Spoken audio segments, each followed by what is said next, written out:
So in one of my last videos, we replaced the front stock KKE suspension to these new Fast-Ace 2.0 front shocks.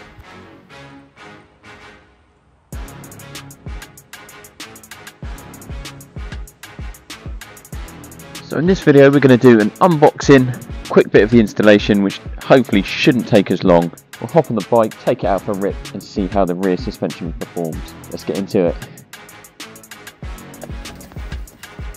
So here's a first look at the shock and how it comes out of the box. It's almost identical in the design, but it definitely looks a little bit more chunky and definitely a little bit more durable. So let's jump straight into the installation.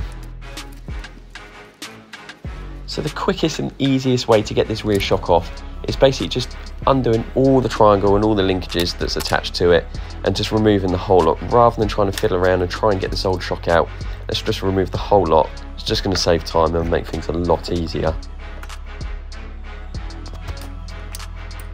Now that we've got the shock and the linkage off the bike, I'm just going to remove the main linkage from the old shock, and then all I do is attach the new shock straight back into the linkage and then just get that installed all back onto the bike. Here you can see the old shock next to the new one. Definitely the spring is a lot more chunky, definitely looks a lot more durable. Apart from that, they are pretty much identical though. So that's the new Fast-Ace shock installed back into the linkage. All I've got to do now is put this back onto the bike and we're ready to go.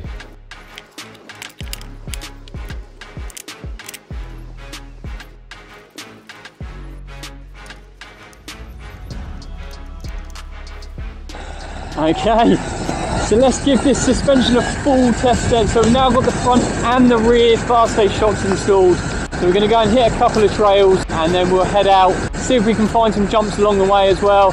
But already you can see from that footage, there's a noticeable difference in the size of the spring.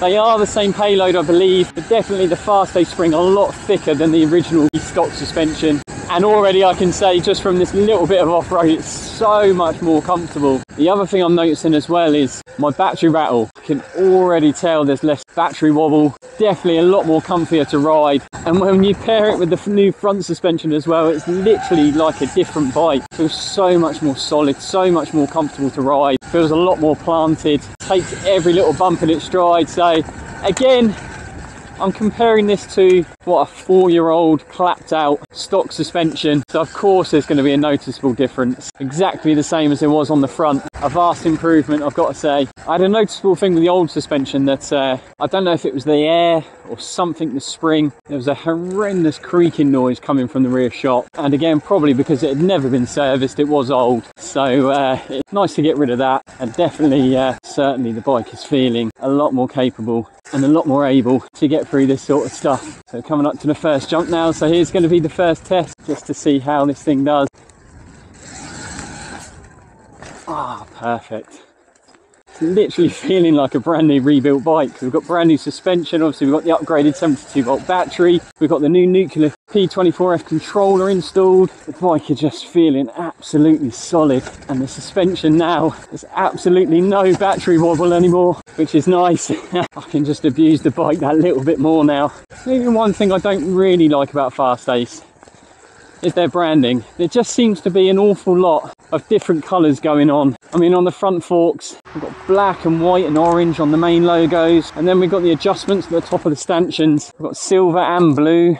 Obviously, it probably doesn't help that I've gone for gold forks as well, so it's just literally like a rainbow thrown up all over them. And then the adjustment on the rear shock, we've got blue and red anodized components, and it just feels a bit mismatchy. But I mean, that's really the only sort of downside I can see to them. Again, the price is on point. That is one of the main reasons that I've opted for the Fast-Ace yet again. I was so impressed with the front forks and the price point on them that it just made complete sense to have the matching set and go for the rear shock. The fact that you're getting good quality products at affordable prices, I think that's the main thing. Yes, there are better shocks out there without a doubt, but you could be spending 10 times the amount of this shock easily.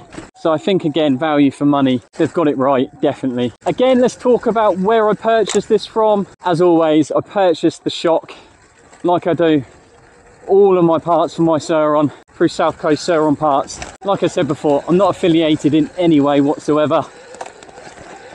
but I've never received anything but amazing service from them. And again, really good prices. Delivery, yes again, blows my mind how they can get these parts so quick and get them shipped to your front door. I'll put their details up on the screen as well. Go and follow them on Instagram as well. They showcase all their parts on there. Anything you're after for your Surron. If you don't see it on the website, give them a shout. They will be able to get it for you. Again, at really good prices. So there we are then, guys. I'm going to finish the video there. A big shout out to South Coast Surron Parts.